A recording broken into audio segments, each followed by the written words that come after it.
அனைவருக்கும் வணக்கம். இது கிஷோப் academy Krishnan. Very good morning to all. So என்ன பண்ணுறீங்க?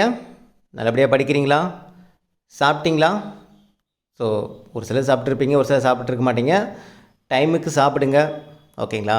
ஸோ ரொம்ப ரொம்ப முக்கியம். எங்கள் டிஎன்பிஎஸ்சி எக்ஸாம் படிக்கிறீங்க அப்படின்னா டைமுக்கு சாப்பிட்ணும், ஓகேங்களா? குறிப்பிட்ட நேரமாச்சும் நமக்கு தூக்கம்ங்கிறது இருக்கணும், ஓகேங்களா? நீங்கள் சாப்பிடாமல் தூங்காமல் படிச்சிங்க அப்படின்னா அதுவும் நமக்கு ஒரு மைனஸ் தான் அப்படிங்கிறது ஞாபகம் வச்சுங்க. இப்போ சாப்பிடாமல் படித்தா ஓகே, கொஞ்சம் எக்ஸ்ட்ரா டைம் இருக்குது படிச்சிடலாம் அப்படின்னு நினைப்போம். பட் அது உங்களுக்கு படிக்கிறதவே உங்களுக்கு பார்த்தோன்னா மைனஸாக போயிடும். அதாவது சாப்பிடாமல் படிக்கிறதுங்கிறது மைனஸாக போயிடும். ஸோ ஒரு குறிப்பிட்ட டைமுக்குள்ளே சாப்பிட்ருங்க, ஓகேங்களா? ஸோ ஆரோக்கியமான ஒரு படிப்பு தான் உங்களுக்கு ஆரோக்கியமான ஒரு வெற்றியை கொடுக்கும். அதை மைண்டில் வச்சுங்க, சரிங்களா? ஓகே, இன்றைக்கி நம்ம பார்க்கக்கூடிய டாபிக் ரொம்ப ரொம்ப ரொம்ப ரொம்ப ரொம்ப ரொம்ப முக்கியமான டாபிக். இந்த ஒரு விஷயம் நம்ம மைண்டில் நினைக்காமல் இருந்திருக்க மாட்டோம், யார்ட்டையும் சொல்லாமல் இருந்திருக்கவும் மாட்டோம். ஒரு நாளைக்கு அட்லீஸ்ட் பார்த்தோன்னா ஒரு இடையாச்சும் அதை நம்ம சொல்லிவிடுவோம். அப்படி சொல்லினாலும் இன்னொரு நாள் சேர்த்து கூட நம்ம சொல்லிவிடுவோம். என்னது? லைஃப் ரொம்ப கடுப்பாக இருக்குது, ரொம்ப எரிச்சலாக இருக்குடா, என்னடா லைஃப் அது அப்படிங்கிற ஒரு விஷயம் நம்ம மைண்டுக்குள்ளேயோ நம்மளை அறியாமலேயோ நம்ம நிறைய இடத்துல பார்த்தோன்னா நம்ம இதை சொல்லியிருப்போம். எஸ்பெஷலி பார்த்தோன்னா நம்ம பசங்க, டிஎன்பிஎஸ்சி படிக்கக்கூடிய பசங்க பார்த்தோன்னா இந்த ஒரு விஷயம் அடிக்கடி நம்ம மைண்டுக்குள்ளே வந்துட்டு போய்கிட்டே இருக்கும், ஓகேங்களா? ஓகே, எதனால் இந்த தாட் வருது? லைஃப் ரொம்ப கடுப்பாக போகுது அப்படிங்கிற ஒரு தாட் எதனால் வருது அப்படின்னா, நம்மளுடைய ரொட்டீன் லைஃப் ஒரு மிஷின் வாழ்க்கை மாதிரி போயிட்டே இருக்கும்போது தான் நமக்கு அந்த மாதிரியான ஒரு விஷயங்கள் ஞாபகத்துக்கு வரும். அதாவது என்னென்னா, லைஃப் ரொம்ப கடுப்பாக போகுது அப்படிங்கிற ஒரு விஷயம் ரொட்டீன் லைஃபாக மிஷின் மாதிரி நம்ம லைஃப் போயிட்டே இருக்குது, எந்த ஒரு முன்னேற்றமும் இல்லை. அதாவது பார்த்தோன்னா எந்த ஒரு ஃபார்வேர்டுமே இல்லை, ஒரே இடத்துல அப்படியே தான் உட்காண்ட்ருக்குனே தவிர எந்த ஒரு ஸ்டெப்பும் அடுத்தடுத்த இதுக்கு நான் போகவே இல்லை. அதனாலவே லைஃப் பார்த்தோன்னா ரொம்ப ஒரு கடுப்பாக போகும். அது எந்த இடம் வேணால் இருக்கலாம். ஃபார் எக்ஸாம்பிள், இப்போ நீங்கள் டிஎன்பிஎஸ்சி படிச்சுட்ருக்கீங்க, நீங்கள் ஜாப் இல்லாமல் இருக்கீங்க. ஓகே, ஜாப் உங்களுக்கு ரொம்ப முக்கியமாக படலாம். அதாவது அந்த ஜாப் பார்த்தோன்னா ஃபினான்ஷியலாக என் குடும்பத்துக்கு ரொம்ப ரொம்ப முக்கியம் அப்படிங்கும்போது அதை நோக்கி ஓடுறீங்க. ஸோ அதை நோக்கி ஓடுறங்கிற பட்சத்தில் நம்ம அந்த இடத்துல பார்த்தோன்னா ஓடிட்டே தான் இருக்கோம். ஆனால் எந்த ஒரு முன்னேற்றமும் பார்த்தோன்னா அந்த ஓட்டத்துக்கான ஒரு பிரதிபலன் அப்படிங்கிறது கிடைக்கலையேங்கிற ஒரு வருத்தம் இருந்துக்கிட்டே இருக்கும். நம்ம ஓடிக்கிட்டே தான் இருக்கோம். ஓகே, இந்த எண்டு எங்கே, என்னோடய டார்கெட் எங்கே, நான் எங்கே ரீச் பண்ணவே இல்லையே, இன்னும் நான் போகிற பாதை கரெக்டாக தப்பா, இந்த ஒரு விஷயங்களோடவே நம்ம என்ன பண்ணுறோம், பயணிச்சிட்ருக்கோம். அப்படி பயணிக்கும் போது அந்த லைஃப் பார்த்தோன்னா ரொம்ப ரொம்ப ரொம்ப கடுப்பாக தான் இருக்கும். இது எந்த ஸ்டேஜ் வேணால் இருக்கலாம். ஃபார் எக்ஸாம்பிள் பார்த்தீங்கன்னா, இப்போ ஃபினான்ஷியலாக நான் ஒரு விஷயம் சொல்லிட்டேன். ஒரு சிலர் ஃபினான்ஷியலாக பார்த்தோன்னா எந்த ஒரு பிரச்சனையும் வீட்டில் இருக்கவே இருக்காது. நீங்கள் பாருங்கள், சொந்த வீடு இருக்கும், ஓகேங்களா, காரு பங்களா 10 வீடு வாடகை விட்டுருப்பாங்க. ஸோ ஃபினான்ஷியலாக எந்த ஒரு பிரச்சனையுமே இருக்காது. அவங்க வீட்டில் எந்த ஒரு பிரச்சனையுமே ஃபினான்ஷியலாக இருக்காது. ஆனாலுமே அவங்களும் சொல்லுவாங்க, லைஃப் ரொம்ப கடுப்பாக போகுதுப்பா அப்படின்ட்டு. இல்லை, உனக்கு ஏண்டாப்பா கடுப்பாக போகுது அப்படின்னு கேட்டால் அவங்களுக்கு ஒரு காரணங்கள் இருக்கும். ஏன்னா அவங்களுக்கான லைஃப் ரொட்டீன் லைஃபாக இருக்கும். காலையில் எந்திரிக்கிறது, ஓகேங்களா, அப்புறம் வீட்டில் சாப்பிட்டு ஃப்ரெண்ட்ஸுங்களோட சுற்றுறது, நல்லா ஊரை சுற்றிட்டு அப்புறம் ஈவினிங் படத்தை பார்த்துட்டு மறுபடி வீட்டில் படுத்து தூங்குறது. இதுவுமே லைஃப் பார்த்தோன்னா ஒரு கடுப்பாக தான் போகும். ஏன்னா அந்த லைஃப்பும் ஒரு ரொட்டீன் லைஃப், ஒரு மிஷின் வாழ்க்கை. ஸோ அப்போ அந்த மிஷின் வாழ்க்கை வாழ்ந்துக்கிட்டே இருக்கும்போது இந்த வார்த்தைகள் வந்துகிட்டே இருக்கும். வெறும் ஃபினான்ஷியலாக மட்டும் நம்ம இதாக இருக்கோம், ஃபினான்ஷியலாக நம்ம லாக் ஆகிட்டோம், ரொம்ப கஷ்டமாக இருக்குங்கிறது மட்டும் இந்த லைஃப் ரொம்ப கடுப்பாக இருக்குதுன்னு சொல்ல மாட்டாங்க. நல்லா செட்டில் ஆகிருப்பாங்க, காரு பங்களா 10 வீடு வாடகை விட்டு நல்லா, அதாவது ஃபினான்ஷியலாக எந்த ஒரு பிரச்சனையும் இருக்காது, ஓகேங்களா. அப்படி இருந்துமே கூட அவங்களும் இந்த வார்த்தைகளை சொல்லுவாங்க, லைஃப் ரொம்ப கடுப்பாக போகுது அப்படின்ட்டு, ஓகேங்களா. ஸோ லைஃப் என்னென்னா எதனால் அது கடுப்பாக போகுது, அந்த ரொட்டீன் லைஃப்பை ஒரு மிஷின் வாழ்க்கை மாதிரி நம்ம கொண்டு போகிறதுனால தான் நமக்கு லைஃப் கடுப்பாக போகுது. பட் நம்ம அதை என்ன பண்ண மாட்டோம்னா, ஈச் அண்ட் எவ்ரி மூமெண்ட்டை நம்ம ஒரு சில சின்ன சின்ன விஷயங்கள் நம்ம ரசிக்காமல் விட்டுறோம். அதாவது எல்லாத்தையும் ஒரு விஷயங்களுக்காக நம்ம அது அடுத்தடுத்து எதிர்நோக்கி ஓடிக்கிட்டே இருக்கும். இது எப்படி நம்ம ஈஸியாக புரிகிற மாதிரி சொல்லலாம்னா, இப்போ நம்ம சின்ன குழந்தையாக இருப்போம். சின்ன குழந்தையாக இருக்கும்போது என்ன பண்ணுவோம், நம்ம அப்பா எனக்கு அந்த பொம்மை வாங்கி தாப்பான்னு அடம் பிடிப்போம். அப்பா என்ன பண்ண மாட்டார், வாங்கி தரவே மாட்டார். ஒரு எக்ஸாம்பிள் நான் சொல்கிறேன், வாங்கி தரவே இல்லைன்னு வச்சிங்களேன். ரொம்ப அடம் பண்ணதுனால ஓகே, பையன் டெய்லியும் அந்த பொம்மையை கேட்டுக்கிட்டே இருக்கான். ஸ்கூல் போகிறப்ப அந்த கடையில் பார்த்துட்டு அந்த பொம்மையை கேட்டுகிட்டே இருக்கான் அப்படின்ட்டு ஒரு நாள் அப்பா என்ன பண்ணுறாங்க, சர்ப்ரைஸாக வாங்கி கொடுத்துட்றாரு. சரி வாடா மகனே அப்படின்னு கூப்பிட்டு போய் அந்த பொம்மையை வாங்கி கொடுத்துட்றாரு. வாங்கி கொடுத்ததும் என்ன பண்ணுவாங்க, ஒரு வாரம் அதை வச்சு விளையாடும். அதிகபட்சம் அவங்களுடைய ஆசை அப்படிங்கிறது அந்த பொருளை வாங்கணும், அதை யூஸ் பண்ணணும், அதை பயன்படுத்தணும், அவ்வளோதான். அது ஜஸ்ட்டு பார்த்தோன்னா அப்போ நான் சின்ன குழந்தையாக இருக்கும் போதெல்லாம் அதிகபட்சம் ஒரு வாரம் ஒரு வாரம் தாக்கு பிடிக்கும், இல்லை அதிகபட்சம் வந்து ஒரு மாதம் அந்த பொருளோடு விளையாடுவோம். அதுக்கப்புறம் அப்பா அப்பா அப்பா அப்பா எனக்கு இந்த பொம்மை வாங்கி தாப்பான்னு வேற ஒரு பொருள் மேலே நம்மளோட நாட்டம் போயிடும். அதாவது எனக்கு பாருங்கள், ஃபஸ்ட்டு இந்த பொம்மையை சொன்னேன். இந்த பொம்மை அப்பா வந்து வாங்கி கொடுத்தாங்க. அது ஒரு மாதம் வச்சு விளையாண்டுருந்தேன். அதுக்கப்புறம் இந்த பொம்மை நம்ம வீட்டில் தான் இருக்குது, ஓகேங்களா, ஆனால் சும்மா கிடக்கு. அப்புறம் என்ன பண்ணுறோம், அப்பப்போ எனக்கு இந்த பொம்மை வேறு ஒரு பொருள் மேலே நமக்கு ஈர்ப்பு வரும். அப்போ அதை நோக்கி நம்ம ஓடுவோம். அப்போ அதே மாதிரி தான் லைஃப் அப்படிங்கிற ஒரு விஷயம், ஓகேங்களா. ஏன்னா அந்த ஒரு பொருள் மேலேயே விளையாடாமல் அடுத்தடுத்த பொருள் மேலே அந்த நாட்டம் போகிறதுனால என்ன ஆகுது அப்படின்னா, அது கிடைக்காதப்ப லைஃப் ரொம்ப கடுப்பாக போகுது. அப்போ என்னென்னா, என்ன ஒரு விஷயம் இங்கே நம்ம தெரிஞ்சுக்கணுன்னா, இப்போ நம்ம ஒரு பொருள் கேட்டோம், அப்பா வாங்கி கொடுத்தாங்க. அந்த பொருளை வச்சு நம்ம விளையாண்டுட்டு, ஓகே அடுத்த பொருள் கிடைக்கிற வரைக்கும் அந்த பொருள் நம்ம கையில் இருக்கே, ஓகே அதை வச்சு நம்ம வந்து பார்த்தோன்னா இருக்கிற நாட்கள் அந்த பொருளை வச்சு எப்படி விளையாடலாம், எப்படி அந்த பொருளை வச்சு டிஃப்ரெண்ட்டாக விளையாடலாம் அப்படிங்கிறது யோசிக்காமல் இன்னொரு பொருள் மேலே டக்குன்னு நாட்டம் போயிடுது. அப்போ அதையும் வாங்கி கொடுத்துப்பார் அப்பா, மறுபடியும் இன்னொரு பொருள் மேலே போகும். இது என்ன ஆகுதுன்னா, லைஃப் கடைசி வரைக்கும் ஒரு பொருளை நோக்கி, ஒரு விஷயத்தை நோக்கி, ஒரு குறிக்கோளை நோக்கி ஓடிக்கிட்டே தான் இருக்குது. ஓகே தான், அது ஒன்றும் பிரச்சனை கிடையாது, ஓடிக்கிட்டே இருக்கிறதுல பிரச்சனை கிடையாது. பட் அது கிடைச்சா தான் எனக்கு சந்தோஷம் கிடைக்குன்னு நம்ம நினைக்கிறோமில்ல. அது கிடைக்கல நமக்கு லைஃப் ஐயோ என்னடா அது நமக்கு கிடைக்கல, அது லைஃப் ரொம்ப கடுப்பாக இருக்குது அப்படின்னு ஒரு விஷயங்கள் நினைக்கிறோமில்ல. அதுதான் உங்களுக்கு இந்த லைஃப் ரொம்ப கடுப்பாக இருக்குது அப்படிங்கிற அந்த ஒரு பிரதிபலனை உங்களுக்கு கொடுக்குது. நான் சொல்கிறதுக்கான அர்த்தம் உங்களுக்கு புரியுதுங்களா? அதாவது இப்போ உங்களுக்கு டிஎன்பிசியில் படிக்கிறதுக்கான ஆப்பர்ச்சுனிட்டி இருக்குது. டிஎன்பிசியில் உங்களுக்கு ஜாப் ஆப்பர்ச்சுனிட்டி போடுறாங்க. நீங்கள் அதுக்கு எலிஜிபிளாக இருக்கீங்க, ஓகேங்களா. உங்களுக்கு டிஎன்பிசி பற்றி என்ன ஏதுன்னு ஓரளவு தெரிஞ்சிருக்கு. உங்களுக்கு கைட் பண்ண ஆசிரியர்கள் நிறைய பேர் வந்து ஃப்ரீயாகவே கைட் பண்ணுறதுக்கு அவ்வளோ பேர் இருக்காங்க. நீங்கள் படிக்க சிரமப்படலாம் தேவையில்லை, நீங்கள் வீட்டில் இருந்தே கூட படிக்கலாம். இவ்வளோ ஃபெசிலிட்டி, இவ்வளோ விஷயங்கள் உங்களுக்குள்ள இருக்குது. ஆனால் நீங்கள் என்ன பண்ணுறீங்க, எனக்கு அதே மாதிரி இந்த ஜாப் அப்படிங்கிற ஒரு விஷயம் வந்து பார்த்தீங்கன்னா உங்களுக்கு லைஃப்பில் ஒரு ஒன் ஆஃப் த பார்ட். இந்த ஜாப் அப்படிங்கிறது மட்டுமே உங்கள் வாழ்க்கையை திருப்பி போட்டுறாது. நான் திரும்ப சொல்கிறேன், இந்த ஜாப் வாங்கிட்டிங்கன்னா வாழ்க்கையில் சந்தோஷமாக இருந்துடலாமா? கிடையாது. வாழ்க்கையில் சந்தோஷமாக இருக்கிறதுக்கு இது ஒரு சின்ன ஒரு பார்ட்டு தான். இந்த ஒரு சின்ன பார்ட்டு கிடச்சிட்டா நம்ம சந்தோஷமாக இருந்துருவோம்னு சொல்ல முடியும். இப்போ கவர்மெண்ட் ஜாப்பில் இருக்கிற எல்லார் வீட்லேயும் போய் கேட்டு பாருங்கள். இப்போ நம்ம தமிழ்நாட்டில் எவ்வளோ பேர் கவர்மெண்ட் ஜாப்பில் இருக்காங்க, போய் கேளுங்க, எப்பா நீ கவர்மெண்ட் ஜாப்பில் இருக்க சந்தோஷமாக இருக்கேன் கேளுங்க, புலம்பி சலிச்சிடுவாங்க. ஸோ கவர்மெண்ட் ஜாப்பில் இருக்கிறவங்களுக்கும் 1000 கஷ்டங்கள் இருக்கும். ஸோ அது கவர்மெண்ட் ஜாப் வாங்கினதுக்கப்புறம் ஃபினான்சியலாக ஒரு சின்ன பிரச்சனைகள் வரும்போதோ, இல்லை அவங்களுக்கான ஒரு சுயமரியாதை, இல்லை அவங்களுக்கான ஒரு சின்ன ஒரு சர்வீஸ் பண்ணுங்கிற அந்த மைண்டு, இதுக்குள்ளே ஒரு சின்ன ஒரு சந்தோஷம் இருக்குது, ஒரு குட்டி சந்தோஷம். எல்லாமே ஒரு குட்டி சந்தோஷம் தான். அதை நீங்கள் லைஃப்னு எடுத்துட்டிங்கன்னா நம்ம அதுதான் நமக்கு வந்து என்ன ஆகும், லைஃப் வந்து கடுப்பாக போகுதுங்கிற ஒரு விஷயமே அதுதான். இப்போ நீங்கள் டிஎன்பிசி படிச்சுட்ருக்கீங்க, ஓகே படிச்சுட்ருக்கோம், நமக்கு ஒரு ஜாப் கிடைக்கணும், அதுக்காக நம்ம எதிர்நோக்கி ஓடிட்டுருக்கோம். ஓகே, இதுக்கு மத்தியில் மற்ற விஷயங்களும், இப்போ நீங்கள் படித்த விஷயங்கள்லாம் இருக்குல்ல, நீங்கள் ஜாபில் போய் ஜாயின் பண்ணிட்டீங்கப்பா, ஆனால் படித்தது விஷயங்கள் என்ன பண்ணணும், ஏதோ ஒரு இடத்துல நீங்கள் யூட்டிலைஸ் பண்ணுங்கள், ஏதோ ஒரு இடத்துல பயன்படுத்துங்க, ஓகேங்களா. உங்களை அறியாமலே இந்த விஷயங்கள் எல்லாமே இவ்வளோவும் நீங்கள் தெரிஞ்சிருக்கீங்க. இதை ஏதோ ஒரு இடத்துல நீங்கள் வந்து பயன்படுத்துவீங்க. ஏதோ ஒரு இடத்துல வந்து பார்த்தோன்னா உங்களை அறியாமலே வந்து இன்னொருத்தருக்கு இந்த விஷயங்கள் நீங்கள் வந்து சொல்லி தருவீங்க, ஓகேங்களா. ஸோ லைஃப் வந்து அதை சொல்கிறல மல்டிப்புளான விஷயம், அதாவது நிறைய இது கலந்தது தான் நம்ம லைஃப். அதில் ஒரு இதுக்குள்ளே கொண்டு போய்ட்டு உங்கள் லைஃப் வந்து நீங்கள் என்ன பண்ணிடாதீங்க, இது கிடைச்சா போதும், டிஎன்பிசியில் வேலை கிடைச்சா போதும், குரூப் 4ல் வேலை கிடைச்சா போதும், குரூப் 4 தான் ஈஸி, குரூப் 4 ஒரே எக்ஸாமு, அதில் ஈஸியாக பண்ணிடலாம். ஏன் அப்படி? குரூப் 2 ட்ரை பண்ணுங்கள், வாய்ப்பு இருக்குல்ல, ட்ரை பண்ணுங்கள், கிடச்சிச்சா ஓகே, மெயின்ஸுக்கு கொஞ்சம் ஒரு 3 மாதம் அது கொஞ்சம் ட்ரை பண்ணுங்கள். அதாவது அதில் சுவாரஸ்யத்தை கொண்டு வாங்கன்னு நான் சொல்கிறேன். ஏன் ஒரே விஷயத்தை நோக்கி ஓடிக்கிட்டே குரூப் 4 குரூப் 2 இருக்குல்ல, அதை ட்ரை பண்ணுங்கள், அதில் கூடிய விஷயங்கள் தெரிஞ்சுக்குங்க, நிறைய விஷயங்கள் கற்றுக்குங்க. வேலை கிடச்சி வேலைக்கு போகும்போது அதே மாதிரி தான், வேலைக்கு போகும்போது என்னடா அது வேலைக்கு போகிறோம் வரோம் அப்படின்னு இல்லாமல் அங்கே இருக்கக்கூடிய சின்ன விஷயங்கள்லாம் ரசித்து பாருங்கள். நான் சொல்கிறது புரியுதுங்களா உங்களுக்கு? நான் சொல்கிறதுக்கான உள் அர்த்தம் நீங்கள் என்னங்கிறது புரிஞ்சுக்கணும். இப்போ நான் வந்து ஒரு வேலைக்கு, நான் குரூப் 4 வேலைக்கு நான் போகிறேன் அப்படின்னா, இல்லை குரூப் 2 வேலைக்கு போகிறேன்னா, போனதுமே ஒரு மாதம் சம்பளம் வாங்கிடுவீங்க. அதான் அந்த பொம்மையை நீங்கள் வாங்கிடுவீங்க. வாங்கி அதுக்கப்புறம் வந்து பார்த்தீங்கன்னா ஃபினான்ஷியலாக ஓரளவு நீங்கள் வந்து எல்லாமே இங்கே ஓரளவு செட்டில் ஆகும். திடீர்னு ஒரு புது பிரச்சனை வரும் இல்லையா? நீங்கள் புது பிரச்சனை கூட தேவையில்ல, டெய்லியும் ஆஃபீஸ் வருது.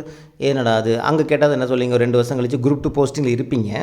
கேட்டால் என்னப்பா வேலையில் எப்படி போகுது, சந்தோஷமாக இருக்கியா? என்னங்க லைஃப் கடுப்பாக போகுது, போகிறோம் வரோம், எல்லாம் ஃபைலாக கொடுத்துருக்காங்க, இதெல்லாம் வந்து வேலை அவ்வளோ இருக்குது. அதாவது நீங்கள் விரும்பி போன ஒரு ஜாப்பே நீங்கள் திரும்பவும் வந்து உங்களுக்கு கடுப்பாகும். அது என்ஜாய் பண்ணணும். அந்த சின்ன சின்ன விஷயங்கள் என்ஜாய் பண்ண கற்றுக்குங்க.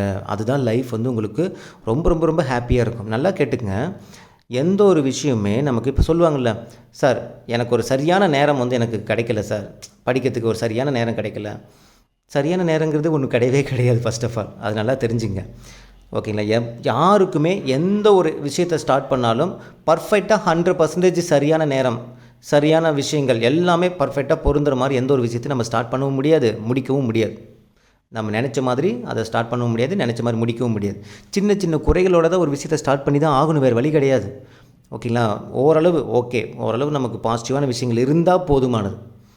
100% பர்ஃபெக்ட் சரியான நேரம் அப்படிங்கிறது இங்கே கிடையவே கிடையாது. யார் வேணால் எந்த இடத்துல வேணால் எடுத்துக்கங்க, சரியான நேரங்கிறது ஒன்று இல்லவே இல்லை. சின்ன சின்ன குறைகளோடு தான் அதை நம்ம நகர்த்தி ஆகணும், வேறு வழி கிடையாது. சின்ன சின்ன குறைகளோடு தான் நகர்த்தி ஆகணும். ஓகே, ஓரளவு டிசைட் பண்ணிட்டோம், ஓகே குரூப் 2 ஓகே கொண்டு போகலாம். எவ்வளோக்கு எவ்வளோ கொண்டு போகலாம். எல்லா சப்ஜெக்ட்டும் பர்ஃபெக்டாக படிச்சுட்டு தான் நான் அந்த எக்ஸாம் எழுதுவேன், பர்ஃபெக்டாக முடித்தா தான் எனக்கு வேலை கிடைக்கும், அப்படிலாம் கிடையவே கிடையாது. சின்ன சின்ன குறைகள் இருக்க தான் செய்யும். கரண்ட் அஃபேர்ஸ் கொஞ்சம் பார்க்காம தான் இருக்க முடியும். இல்லை சயின்ஸு ஓகே, கொஞ்சம் கொஞ்சம் தான் நம்ம தமிழ் படித்த அளவுக்கு சயின்ஸ் படிக்க முடியாது. அந்த சின்ன சின்ன குறைகளோடு தான் நம்ம நகர்த்திட்டு போகணும்னு நான் சொல்கிறேன்.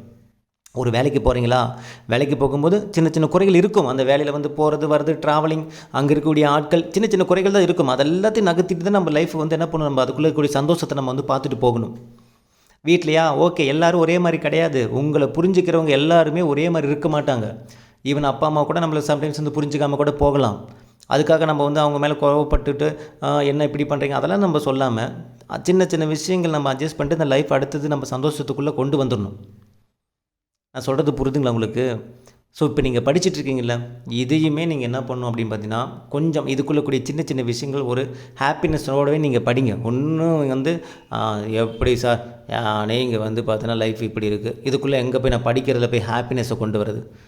கொண்டு வரணும். கொண்டு வரலைன்னா அங்கே ஒரு மாற்றமே கிடைக்காது. ரசித்து தான் சொல்கிறல, உங்களுக்குள்ளே இருக்கிற பிரச்சனைகள் எல்லாத்தையும் ஓரம் தள்ளி வச்சுட்டு ஒரு புத்தகத்தை எடுத்து ஜாலியாக படிக்கிற மாதிரி நினச்சி படித்து பாருங்கள். அது எந்த அளவுக்கு மைண்டில் நிற்குதுன்னு பாருங்களேன். ஒரு எக்ஸாம்பிள் நான் சொல்கிறேன்.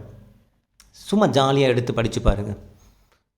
ஓகே, அயோத்திதாசர் பற்றி படிக்கும்போது நம்ம என்ன பண்ணோம், ஓகே அயோத்திதாசர் என்னென்ன சபை பாரு, இவர் எத்தனை அமைப்பு உருவாக்கிறாரு பாருங்களேன் அப்படின்னு நம்மளே சொல்லி எது படிக்க வேண்டியதான். ஓ, திராவிட பாண்டியனுங்கிற இதில் தொடங்கியிருக்காரா, ஓகே. திராவிட மகாஜன சபை தொடங்கியிருக்காரா, ஓகே. திராவிட கழகத்தை தோற்றிருக்காரு பாரு, எவ்வளோ விஷயங்கள் அயோத்திதாசர் பண்ணியிருக்க பாருங்கள். இனிஷியலாக எவ்வளோ விஷயங்கள் பண்ணியிருக்காரு. அந்த மாதிரி சின்ன சின்ன விஷயங்கள் கூட ரசித்து நீங்கள் கொண்டு போங்க. ஓகே, நான் டிஎன்பிசி படிக்கிறேங்கிறதே என்னை பொறுத்த வரைக்கும், இப்போ டிஎன்பிசி படிக்கிறேங்கிறதே ஒரு என்ஜாய்மெண்ட்டுன்னு நினச்சே பண்ணுங்கள். டிஎன்பிசி படிக்கிறேன், அப்பா நம்ம புத்தகத்தை எடுத்து நம்ம பார்க்கும்போது தாண்டா நமக்கு வந்து ஒரு திருப்தி இருக்குதுன்னு நினைக்கணும். அது மனசார தோணணும். ஆனால் தோணும். ஆனால் அந்த பாடங்கள் வந்து அந்த டைமுக்குள்ளே முடிக்க முடியுங்கும் போது அதே விஷயங்கள் மேலே நம்ம என்ன பண்ணுறோம், வெறுப்பை காட்டுறோம். அந்த பிள்ளையை கொஞ்சறதும் நாம் தான், அதே பிள்ளையை அடிக்கிறதும் நாம் தான், அதே பிள்ளையை பார்த்து நம்ம கோவப்படுறது நாம் தான், அதே பிள்ளையை பார்த்து நீ ஏன் என் உயிரை வாங்குறன்னு சொல்கிறதும் நாம் தான், என் உயிரே நீதான்னு சொல்கிறவங்களும் நாம் தான், எல்லாமே நாம் தான். புரியுதுங்களா? நம்ம குழந்தை என்ன சொல்லுவோம், என் உயிரே நீதாம்மான்னு சொல்லுவோம். கோவத்தில் நம்ம எடுத்து புக் எடுத்து படிச்சுட்ருப்போம். படிக்கும்போது அந்த பாடத்தை முடிக்க முடியாது, வீட்டில் ராவடி பண்ணுவாங்க, பிள்ளைங்க அடம் பண்ணுங்க, படிக்கவே விடாதுங்க. ஏன் அவன் உயிரை வாங்குறீங்க அப்படின்னு அந்த பிள்ளையவே நம்ம திட்ட ஆரம்பிப்போம். மறுபடியும் மனசு கேட்காம அந்த பிள்ளையை கொஞ்சம் ஆரம்பிப்போம். ஸோ எல்லாமே பண்ணுறது நாம் தான். ஸோ நம்மளுடைய சின்ன சின்ன ஒரு மனக்குழப்பத்துக்கும் இல்லை நாம் எதையோ சிந்தனைகள் சிந்திச்சுக்கிட்டு இது நம்மளால் செய்ய முடியல, இந்த டைமுக்கு முடிக்க முடியலன்னு நினச்சிக்கிட்டு நம்ம வீட்டுக்கு ஆட்கள் மற்றவங்க மேலே நம்ம கோவப்படுறதில்ல, இல்லை நம்ம மேலே நம்ம வந்து பார்த்தோன்னா கோவப்படுறதில்ல, இங்கே பிரயோஜனமே கிடையாது. ஸோ இனி வரக்கூடிய நாட்கள் ஒவ்வொரு நாளும் உங்களுக்கான ஒரு சின்ன சின்ன சந்தோஷங்கள் அதுக்குள்ளே இருக்கும். நீங்கள் படிக்கிறப்ப தெரிஞ்சுக்கிட்டது, புதுசாக கற்றுக்கிட்டது. ஓகே, அதாவது எப்படின்னா நான் என்ன சொல்லணும்னா, இப்போ லைஃப் ரொம்ப கடுப்பாக போகுதுங்கிறது இந்த விஷயம் வச்சதுக்கான ரீசனே, ஒரு பாடம் படிக்கிறீங்க ஓகேங்களா, ஒரு பாடம் படிக்கும்போது கஷ்டமாக தான் இருக்கும், கடுப்பாக தான் இருக்கும். ஆனால் படித்து முடிச்சதுக்கப்புறம் அவ்வளோ சந்தோஷமாக இருக்கும். ஆனால் நீங்கள் என்ன பண்ண மாட்டீங்க, சந்தோஷத்தை எடுத்துக்க மாட்டீங்க. ஆமாம், கஷ்டப்பட்டு அந்த பாடத்தை முடிச்சேன்டா சாமி அப்படின்ட்டு அதையுமே வந்து ஒரு கடுப்பாக தான் சொல்லுவீங்க. இல்லை சார், ஒரு பாடம் படிக்கிறேன், அந்த பாடத்தில் நான் அந்த பாடம் படிக்கவே முடியல. ஓகே, ஒரு முக்கியமான ஒரு 10 பாயிண்ட் மட்டும் நான் அந்த பாடத்தில் படித்தேன், அது ஒரு சந்தோஷமாக பண்ணுங்கள். ஒரு 10 பாயிண்ட் முழுசாக நல்லா படித்தேன்டா அந்த பாடத்தில், போதுண்டா திருப்திடா அப்படின்னு சந்தோஷமாக அடுத்த சப்ஜெக்ட்டுக்கு போங்க, அடுத்த பாடத்துக்குள்ளே போங்க. அது பண்ணாமல் என்ன இந்த பாடத்தை 10 பாயிண்ட் தான் படிச்சிருக்கேன், இது வந்து வேறு ஏதாவது கேள்வி வந்துச்சுன்னா என்ன பண்ணுறது, நீ படித்ததுலேருந்து வந்தால் என்ன பண்ணுறது, சந்தோஷம் தானே அப்படின்னு நினச்சி அந்த பாடத்தை மூவ் பண்ணுங்கள். எல்லோரும் 6 ஸ்கெடியூல் 7 ஸ்கெடியூல் போயிட்டாங்க, நான் இப்போ தான் 3ஆவது ஸ்கெடியூல் வரேன், 2ஆவது ஸ்கெடியூல் வரேன், இல்லை எல்லோரும் வேறு மாதிரி படிக்கிறாங்க, நான் மெதுவாக தான் படிக்கிறேன். வேகமாக படிக்கிறவங்க அவங்களோட இது. என் சூழ்நிலைக்கு என் டைமுக்கு நான் இவ்வளோ தான் படிக்க முடியும். நான் படிக்கிறதுல இன்றைக்கி 1/2 மணி நேரம் படித்தாலும் நான் ஒழுங்காக படித்தேன், எனக்கு அந்த சந்தோஷம், அவ்வளோதான். அந்த சந்தோஷமாக எடுத்துகிட்டு நீங்கள் பண்ணுங்களேன், உங்கள் லைஃப் கடுப்பாக ஆகாது. நான் வந்து ஒரு உதாரணத்துக்கு நான் படிப்பை சொல்கிறேன், படிப்புன்னு கிடையாது, லைஃப்பில் எல்லா விஷயங்களும் அதே மாதிரி தான். லைஃப்பில் எல்லா விஷயங்களும் அதே மாதிரி தான். ஒரு பெரிய ரெஸ்டாரண்ட் ஹோட்டலில் போயிட்டு ஒரு 4-5 பேர் உட்காந்து ஆர்டர் பண்ணி எல்லாம் சாப்பிட்டு பயங்கரமாக வராங்கன்னு வச்சிங்களேன், அதுக்குள்ளேயும் என்ஜாய்மெண்ட் இருக்குது. கையேந்தி பவனில் போய் நின்ன வாகத்தில் 2 இட்லி கொடுங்கன்னா கொடுப்பாங்க, தோசை கொடுன்னா கொடுப்பாங்க, டக்குன்னு சூடாக 3-4 குழம்பு இருக்கும் அந்த இடத்துல ஸ்பாட்லேயே ரெடியாக இருக்கும். ஆனால் அந்த ரெஸ்டாரண்ட்லாம் போனோம்னா போய் உட்காரணும், மெனு கார்டு கொடுப்பாங்க, அதை ஆர்டர் பண்ணி 1 மணி நேரம் கழித்து வரும், அதை சாப்பிட்டு டிப்ஸ் கொடுக்கல அதுக்கு 4 முறைப்பாங்க. பட் நம்ம அங்கெல்லாம் கிடையாது, நம்ம ரெஸ்டாரண்ட்டில் கொடுக்குற டிப்ஸ் காசு தான் நம்ம கையேந்தி பவனில் சாப்பிட்ற காசே. ஓகேங்களா, நம்ம 2மே அனுபவிச்சு. நேற்று கூட நான் பாப்பா என் ஒய்ஃபு போய் நம்ம அந்த எப்போவுமே நாங்கள் வந்து என்ன பண்ணுவோம்னா மந்த்லி ஒன்ஸ் அந்த கையேந்தி பவனில் போய் சாப்பிடுவோம். ஸோ செம சூப்பராக இருக்கும். நம்ம என்ன தான் வந்து ஒரு பெரிய ஹோட்டலில் போய் சாப்பிட்ற அந்த திருப்தி இங்கே கிடைக்கவே கிடைக்காது. ஏன்னா பிள்ளைங்க எல்லாமே தெரிஞ்சுக்கணும், ரெஸ்டாரண்ட்டில் இருக்கக்கூடிய அந்த கல்ச்சரும் தெரிஞ்சுக்கணும். ஓகேங்களா, இப்படியும் இருக்குது. அதே மாதிரி இந்த குறைவான இடத்துலையும் நிறைவான சந்தோஷம் இருக்கக்கூடிய இந்த விஷயங்களும் இருக்குங்கிறது தெரிஞ்சுக்கணும். அதுலேயும் அவங்களுக்கு என்ன ஹெல்த்தியானது வந்து எந்த கடையில் இருக்கோ அந்த மாதிரி தான் நான் கூப்பிட்டு போவேன். ஸோ இது எல்லாமே தெரிஞ்சுக்கணுங்கிற ஏற்றம் இறக்கம், இப்படி ஒரு கல்ச்சர் இருக்குது, இப்படி ஒரு கல்ச்சரும் இருக்குது. ஸோ எல்லாமே வந்து பிள்ளைங்க தெரிஞ்சுக்கணும், அதையும் ரசிக்க ஆரம்பிக்கணும், எல்லா விஷயங்களும் ரசிக்கணும். புரிஞ்சுங்களா உங்களுக்கு? ஸோ நமக்கு கிடச்சிருக்கக்கூடிய விஷயங்கள் எல்லாத்தையுமே சின்ன சின்ன விஷயங்கள் கூட ரசிக்க ஆரம்பிங்க. ஒரு 5 சம்மு போடுறீங்களா, 3 சம்மு ஆன்சர் வந்துருச்சு, 2 சம்மு ஆன்சர் வரல, 2 சம்மு ஆன்சர் வரலன்னு கடுப்பாகாதீங்க. 3 சம்மு ஆன்சர் வந்துச்சுல, அதுக்குள்ளே ஒரு சந்தோஷத்தை கொண்டு வாங்க. 2 சம்மு வரலையா, ஓகே அது ஓரமாக வெய் பார்த்துக்கலாம், ஒன்றும் பிரச்சனை இல்லை. அந்த 3 சம்லேருந்து ஒரு மாடல் வந்துருண்டா அப்படின்னு நினச்சிட்டு நீங்கள் பண்ணுங்கள். அந்த 2லேருந்து ஏதாவது கேள்வி கேட்டால் கூட நம்ம அசம்ஸில் கூட கரெக்டாக ஆகலாம். அப்போ நம்ம 3 இது கரெக்டாக ஆன்சர் வந்த மாடல்லேருந்து கேட்டால் 1 மார்க்கு, அந்த 2லேருந்து வந்த அசம்ஸில் போட்டு 1 மார்க் வந்தாலும் 2 மார்க். ஸோ நமக்கு சாதகமாக எப்படி வேணால் அமையலாம். ஆனால் அந்த 3 மாடல்லேருந்து கேட்டதுலேருந்து நம்ம தப்பு பண்ணிட்டோம்னா நம்ம பெரிய முட்டாளாகிடுவோம். நான் சொல்கிறது புரியுதுங்களா? ஸோ இன்னையிலேருந்து ஒரு டெசிஷன் எடுத்துங்க. இன்னையிலேருந்து எனக்கு கிடைக்கிற ஒரு 1/2 மணி நேரம் நான் உருப்படியாக படித்தேனா, ஓகே சந்தோஷமாக எடுத்துங்க. இன்றைக்கி 1/2 மணி நேரம் இதை படித்தேன், ஓகே நான் படித்ததுலேருந்து இது கேள்வி வந்துச்சுன்னா சூப்பராக போட்டுருவேன், கண்டிப்பாக வரும் அப்படிங்கிற நம்பிக்கையில் அடுத்த நாள் பயணிங்க, சந்தோஷமாக பயணிங்கிறேன். இது பண்ண முடியல, அதை பண்ணல, இதை பண்ண முடியல, இதை நான் கொஞ்சம் தான் படித்தேன், இன்றைக்கி இவ்வளோ தான் படித்தேன், எல்லாம் நிறைய பேர் அப்படி படிக்கிறாங்க இப்படி படிக்கிறேன். சப்பா அடுத்தவங்களை பற்றி பேசாதப்பா, என் சூழ்நிலை இதுதான்ப்பா, என் சூழ்நிலை தான், எனக்கு இவ்வளோ தான் டைம் கிடைக்குது, என் பிள்ளைங்களை பார்த்துட்டு நான் படிக்கிறது இவ்வளோ தான் டைமு, இவ்வளோ தான் பண்ண முடியும், ஓகே அதை நீ திருப்தியாக பண்ணிட்டு சந்தோஷமாக நீ அடுத்த நாள் மூவ் பண்ணுங்க, அவ்வளோதான். அடுத்தவங்களை பார்க்குற வரைக்கும் நம்ம சந்தோஷமாக இருக்க முடியாது, நம்ம வாழ்க்கையில் வெற்றியும் பெற முடியாது. அது இன்னிலேருந்து முடிவு பண்ணிங்க, அவ்வளோதான் நான் சொல்ல முடியும். கிளியரா? ஓகேவா? டன்னா? ஓகே, நல்லபடியாக படிங்க. ஆல்வேஸ் ரொம்ப நேரம் பேசிட்டுன்னு நினைக்கிறேன், ஏன்னா ரொம்ப முக்கியமான டாப்பிக்னால. ஃப்ரீ டைமில் இருக்கும்போது நீங்கள் வந்து பார்த்துங்க, ஓகேங்களா? ஸோ இந்த வீடியோ வந்து பார்த்தோன்னா இப்போ மேடம் வந்து வெளியில் உட்காந்து அந்த டாப் 5க்கு வந்து ரெடி பண்ணிகிட்டு இருந்தாங்க.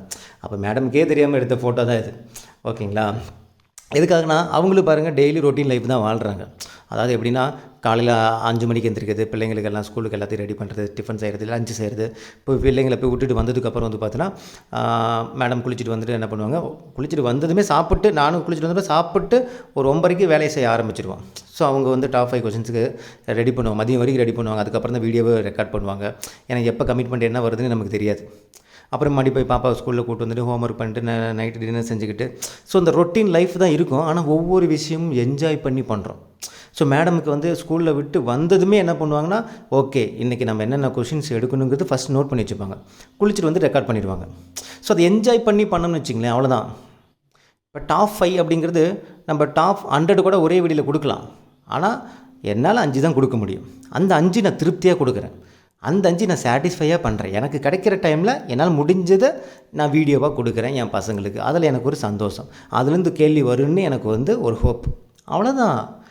அதில் தான் சந்தோஷம் இருக்குது. என் பசங்களுக்கு நான் நிறையா கொடுக்குன்னு நினைக்கிறேன், ஆனால் டைம் இல்லையே, நான் வருத்தப்பட்டிருந்தால் பிரோஜனம் கிடையாது. என் பசங்களுக்கு எனக்கு கிடைக்கிற டைமில் என் பசங்களுக்கு எவ்வளோக்கு எவ்வளோ நான் டைம் ஒதுக்க முடியுமோ ஒதுக்குறேன். அதில் அவங்க பசங்களுக்கு திருப்திப்படுத்துகிறேன். அதுலேருந்து கேள்வி வரும்னு நான் நம்புகிறேன், எனக்கு சந்தோஷமாக இருக்குது. நீங்களும் அதே மாதிரி நினச்சி உங்கள் லைஃப் அடுத்தடுத்த கட்டத்துக்கு கொண்டு போங்க, நல்லா இருப்பீங்க. ஓகேங்களா? ஓகே, இந்த வீடியோ உங்களுக்கு பிடிச்சி நினைக்கிறேன். மீண்டும் அடுத்த ஒரு வீடியோட சந்திக்கலாம். இது கிஷோபாகிடம் உங்கள் கிருஷ்ணன். தேங்க்யூ.